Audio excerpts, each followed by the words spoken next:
5 seconds. Mr. Chairman sir, I find myself in a little difficult position, having been called to speak after the long instructive and informative speech, or shall I say discourse, by the Prime Minister. In the other house, the Prime Minister himself had said that it was not possible to do justice to the plan in the course of one or two speeches. If that is so, in his case, with all his ability, with his vast experience, and with his intimate knowledge of planning and also of the document before us, it is simply impossible for us to deal with even some of the salient features of the plan within the short time that you may be pleased to allow. I have therefore decided to deal with only two important matters, namely implementation and resources. But having to speak after the Prime Minister, I have to refer to some of the points he has made.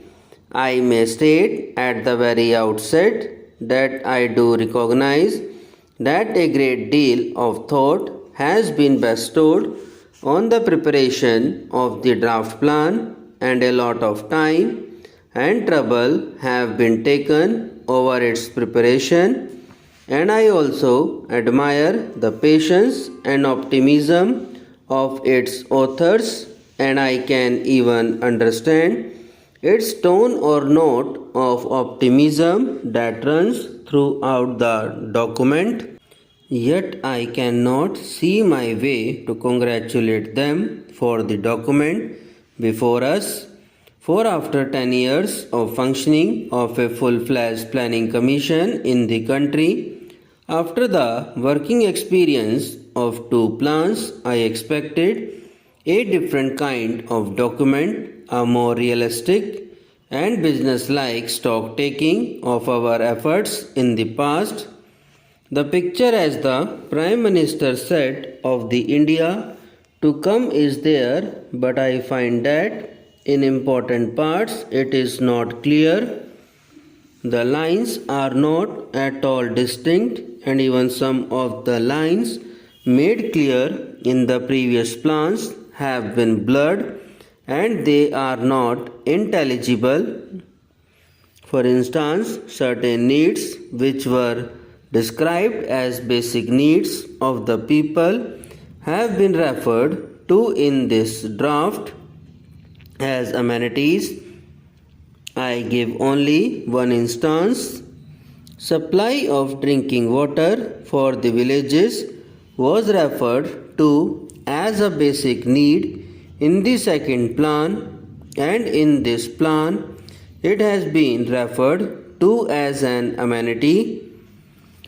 I find that the draft is not as clear as was the second plan.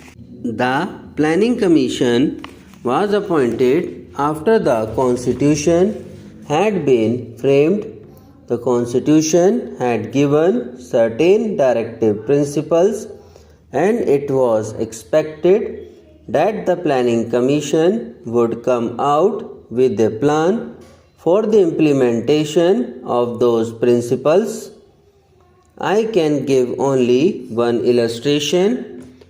The Prime Minister talked about so many millions of children going to school, but how many millions are there who are not going to school? The directive principle lays down that by the end of 1960, all children up to 14 years should be in school, and now we find that even by the end of the third plan, we will not be able to send all children under 14 to school. We will be able to send children only up to 11.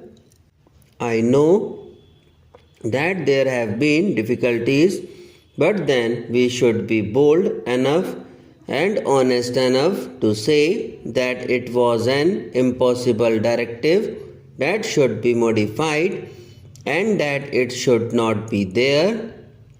About the other directive principles I do not want to refer, I do. I may point out that while I appreciate the remarkable achievements made, I also have to share the blame for what has not been done. In the second plan, you had fixed certain targets. Of course, the prices went up by 20%. Now you are going to make certain investments in the third plan. I have the authoritative opinion of an economist, so we must not be satisfied with that. I say I can understand the note of self-satisfaction on their part because but for that they will not be there and they would have left the job long ago. So we have to devise ways and means. The Prime Minister knows that I have given some thought to the problems confronting us and I have sent suggestions to him from time to time and he has passed them on to the Planning Commission. Sir, at the time of the preparation of the second plan, I had sent some suggestions and one of them was that I wanted to provide work to the unemployed in the villages. It is said that we do not require better technique, but I know that in the villages where you have provided irrigation facilities, better seeds and fertilizers, and done everything to help the agriculturist, still the yield per acre has not gone up. There have been price competitions, but that is a delusion. You put so much fertilizers in a place and you can show a bumper crop, but the average has gone down.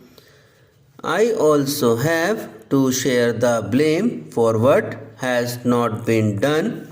In the second plan, you had fixed certain targets.